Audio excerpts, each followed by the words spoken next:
everyone to the Wake Up Call channel.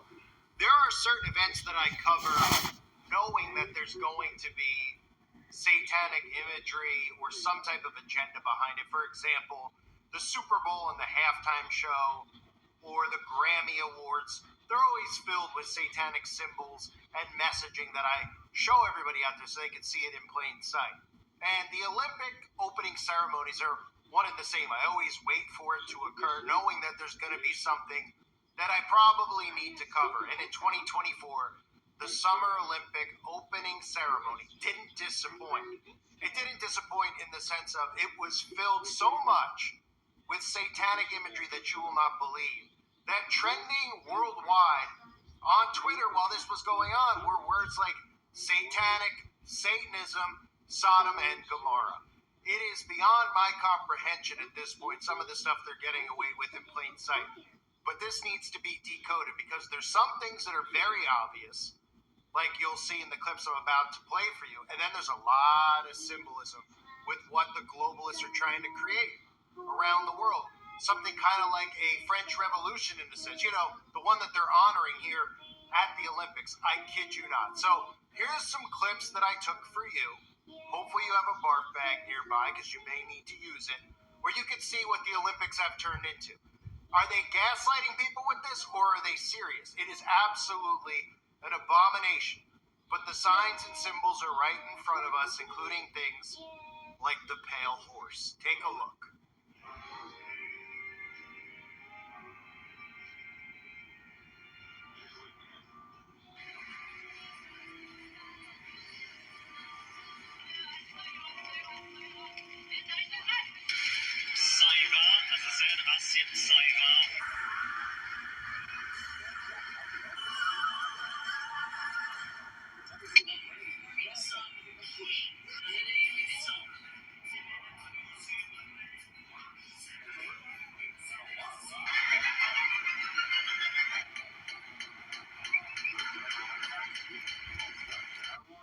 So that's a lot to uncover. There's the obvious stuff that you see, where you have bearded ladies walking the runway, which of course are really bearded men, but you're supposed to call them ladies in 2024 because we're in the upside down. But let's start with a few of these themes because there's a lot of them to talk about. So make sure you watch this in full because you're not going to want to miss any of it.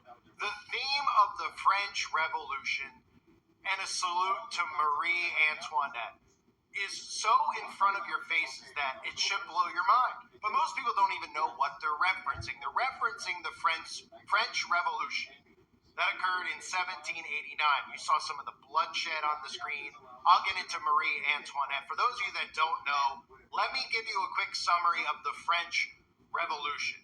It occurred in the late 1700s, 1789 to be exact. During this period, does this sound very similar to the same thing they're staging around the earth right now?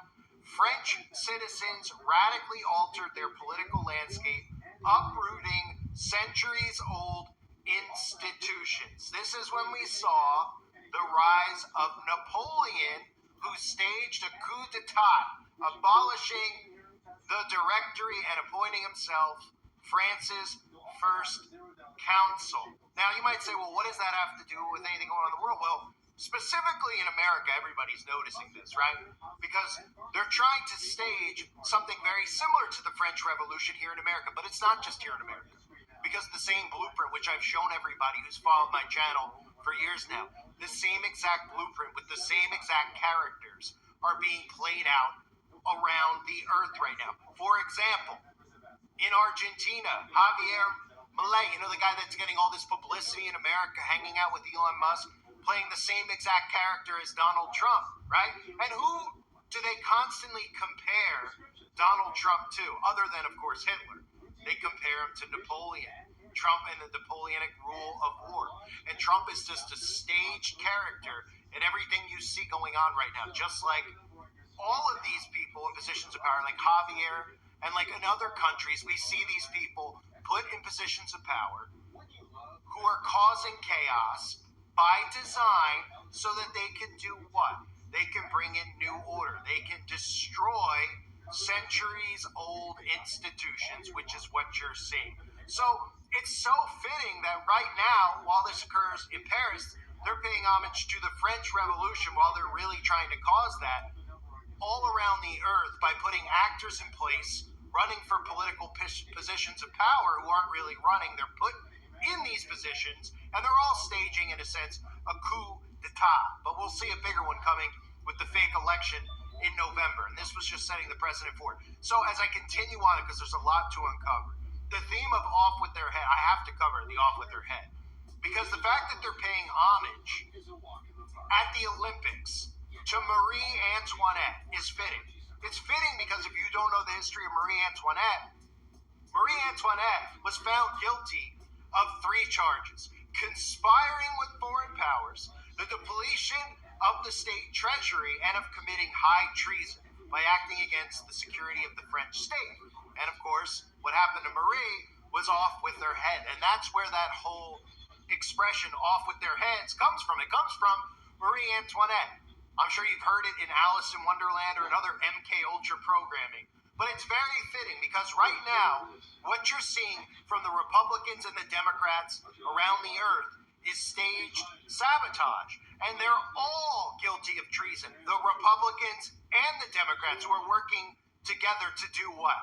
Pull the ultimate coup d'etat. And that's what they're doing. So let's move forward past the symbolism of the French Revolution. And of course, Marie Antoinette has her hands rooted in Freemasonry. Of course, her father, the Emperor Francis I, was a Freemason. And people close to Marie were affiliated with Freemasonry and lodges specifically that she was favorable to. So you see the bloodshed. They even show you not just the decapitation and the talking head, which for some people is satanic enough. They show bloodshed all over the screen. So then we get to the real obvious stuff here, right? The mockery that they continue to do. This is why Sodom and Gomorrah was trending. You see them mocking what? The Last Supper, the depiction of the Last Supper, right? You can see that every single person in this Last Supper, for the most part, identifies as the opposite gender. And what is the person at the center who has the crown on its head, referencing Apollo, which again ties in with that orange man? That really is what this theme is about in the long run, at least for us here in America. But you have the sun god worship, the Apollo worship with the crown. And then if you actually look closely, this is really important for people to grasp because I've exposed this symbol. And you never hear anybody talk about this symbol. And it's very important now because this symbol is one of the most prominent symbols. And I believe this symbol is going to be used for the Antichrist. This heart symbol that we see celebrities hold up time and time again. Now, I've exposed this symbol before, but I'll recap it for anybody out there that's new. The heart is a symbol associated with Nimrod among the ancient Babylonians. The word for heart in the Babylonian language was Baal. The heart symbol that you see all of these celebrities holding up is a symbol for Baal, Lord of the Babylonians. That's what it means. That's why Beyonce, Taylor Swift, Katy Perry, every single celebrity holds this up. And that's why the trans movement holds it up. They want you to think that this has something to do with accepting us. We love you, love everyone, tolerate everyone. It's deception. Everybody knows that the heart inside your body looks nothing like that symbol. But does anybody ever ask why that symbol is associated with the organ inside of our bodies? No, they don't. Because they don't want you to know why they've normalized these signs and symbols. And Baal worship, Antichrist worship, these are things that are getting normalized in front of us, like the all-seeing eye symbol that we see every single celebrity do every single time they're photographed on a magazine cover. There's a picture of every celebrity holding one hand up over their eye, and there's an eye on the back of your dollar bill, but nobody connects the dots about these secret societies who run and control everything. Signs and symbols rule the world. The heart symbol is in reference to Baal. That's why the LGBT have adopted that symbol, and all these celebrities push it on you, and now you see all of these. I've seen pictures of kids taking their college yearbook photos or their graduation photos, putting it up outside their home. This is a new thing that people do apparently, and the kids are holding up the heart symbol. They don't have the slightest clue what it means. They think it just means love and happiness. Well, guess what? The Antichrist is going to come in the name of love. It is the symbol of Baal. Speaking of Baal, he had to make an appearance, didn't he? Of course, there's a giant golden statue of Baal right on the stage, prominently placed. Because again, the Olympics themselves, the Olympic Games, are paying homage to the God of this world. In 2 Corinthians chapter 4, verse 4, in whom the God of this world hath blinded the minds of them which believe not, lest the light of the glorious gospel of Christ, who is the image of God, should shine unto them. The God of this world is Lucifer, and that is what this entire ceremony, which is Apollo worship, is really about. As we continue on from the Baal worship, we see a reference to a pale horse. I don't think they're paying homage to Bill Cooper's book, Behold the Pale Horse. What we're obviously seeing is, once again, them referencing the four horsemen of the apocalypse. This is a common theme that they're doing right now, right in front of us all the time. And I looked, and behold, a pale horse, and his name that sat upon him was Death, and hell followed with him. And power was given unto them over the fourth part of the earth to kill with the sword, and with hunger, and with death, and with the beasts of the earth. Revelation chapter 6, verse 8. And this is a common theme that we're seeing, the pale horse. Now, I've covered Beyonce, who they are rolling out time and time again with these biblical references to the four horsemen of the apocalypse. The pale horse, the black horse, the red horse, the white horse. You can see pictures of Beyonce prominently doing this, but the audience out there watching is too dumbed down to even realize what they're seeing. This is biblical. This has to do with the stuff that you see going on around the earth right now. Prophecy is playing out. And again, as we move forward in this event, of course, everybody knows of the lighting of the torch, but they never think anything of it, of what the lighting of the torch is. And I've covered the eternal flame and its roots, why John F. Kennedy has the eternal flame on his grave. And it means the obvious, infinite, which is a theme of the New World Order, infinite. Recreation, never leaving, that they're infinite. And that's what the eternal flame stands for, but it's also the eternal flame of Lucifer. And of course, why wouldn't they roll out a Luciferian that makes no sense whatsoever to have any affiliation with the Olympics? They rolled out Snoop Dogg. Now, nobody knows. You'd be very hard-pressed to find anybody that knows why Snoop Dogg is as famous as he is. Most people couldn't even name 2 Snoop Dogg songs, let alone 1 Snoop Dogg song. But Snoop Dogg, of course, is playing his role in the New World Order, and nobody questions what he's famous for. They just roll him out day in and day out. You might remember, of course, that he was buddy-buddy with Donald Trump and then conveniently showed himself assassinating Donald Trump in one of his music videos for a song that nobody knows, because, again, nobody knows any Snoop Dogg songs for the most part, right? And, again, I showed you this predictive programming with the Trump assassination in the compilation of clips that have seed planted in people's minds without them even realizing you've been getting shown the assassination attempt of Donald Trump for years and years and years, 8 years plus to be exact. So Snoop Dogg was friends with him until, of course, he became president. Then he decided to put in predictive programming in his music video of him shooting the president, but of course he wasn't arrested for any type of threat towards the sitting president, right? And of course, what else do we see with Snoop Dogg? Well, he's decided that he wants to wear a little necklace in his photos for the Olympics. And what's the necklace of? Well, it's of the Baphomet, the goat. Now, most people will see this because the dumbed-down people out there will laugh when they hear me talking about the GOAT, because they've been trained that GOAT means the greatest of all time.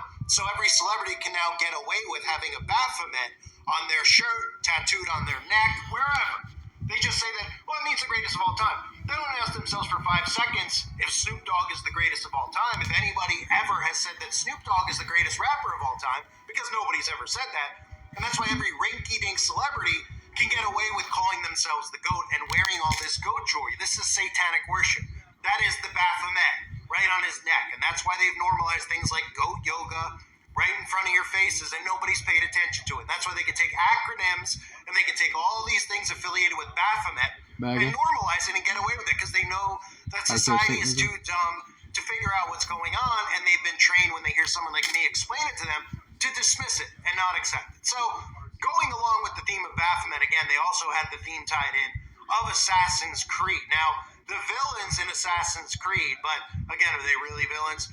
They're pretty much keeping their name in the spotlight by being associated with a popular game like Assassin's Creed are the Knights Templar. And for people out there that don't know the theme of Friday the 13th and what it comes from the execution of the Knights Templar, who were executed because of their Baphomet worship and the depravity that they were involved in, and the scheming and other things. Kind of like the stuff you see going on in today's world out in the open. And people took care of the Knights Templar for their worship of the Baphomet. That's why they tell you that Friday the 13th is a day you should be afraid of, because you shouldn't actually be afraid of it. Everything's inverted. It's a day that the elites hate, that the wicked hate, because it's a day that people stood up against satanic worship. So they did a little homage to Assassin's Creed as well. But let's recap all the depravity that we saw, right? We see them constantly doing this. They're doing this not just to gaslight us. They're doing this because, again, the repetition. The more they show us men dressed as women, bearded men, bearded ladies, whatever you want to call it. Whatever. I don't really know what to call it other than nauseating at this point. But they're doing it and they're gaslighting people with it. And then, of course, they're allowed to make blasphemy of the Last Supper by doing a Last Supper for trans, which is a common theme. I've covered in a lot of music videos over the years. Even Madonna had a photo shoot. There's nothing artistic about it. They're allowed to mock you for your beliefs if you're a Christian, but you're not allowed to say boo about a man wearing a dress. So there's two sides to this thing, because they want you to think the knight in shining armor to save everybody from the madness is Donald Trump, but he's also tied into the theme of this entire Olympic opening ceremony, because we have our fake elections coming up. We have what we just saw go down in France. We're literally seeing a stage coup d'etat. That's what we're literally seeing. These people stage around us. They're sabotaging our government structure. They're sabotaging our centuries-old institutions, and they're making you think that you're doing it. They're making Republicans think that Democrats are doing it, and Democrats are thinking that Republicans are doing it. But it's really just a group of these Napoleons like Trump who are actually doing it on purpose. And then, of course, blaming the other political party when the people in power are actually all working together. So you saw the heart symbol as well, which I talked about, which is the symbol of Baal. You saw the Baal statue. These are all deceptions that they want people to fall into. And behold, a pale horse. What a surprise. Again, they're using these themes from Revelation, the four horsemen of the apocalypse. It's a very common thing that they're doing over and over and over again. So the Olympic ceremonies didn't disappoint if you were somebody who wanted to get angry and see the Satanism in this world. But of course, this stuff is getting flashed in front of us day in and day out. And the way you respond to things like this, at least the way that I do, is pointing out what they're saying and what they're showing you. It's very easy to get angry when we see all this satanic filth around us. But don't forget that the messaging to all this stuff goes deeper. Because it's not just, there's drag queens, everybody should be mad about it. How about the heart symbol? How about these things that they tell us mean one thing but don't? They want you to, without you even realizing it, hold up these signs and symbols without realizing you're paying homage to their god, Lucifer. So don't do it, and be aware of what's going on. You even have the statue of Baal on stage at the Olympics, and they won't come out and tell you it's Baal. They'll be like, it's a bull. We like the rodeo. We're from Texas. What? Huh? Because that's all that they have to say. And people just go, oh yeah, they're overreacting, thinking it's satanic, thinking it's this. Oh yeah? How about connecting the dots with the French Revolution, everything going on in the world? Very easy to see what's going on. I thank everybody for being here. Share this video with others. Get the word out. I thank you guys again. God bless all of you and your families, as always.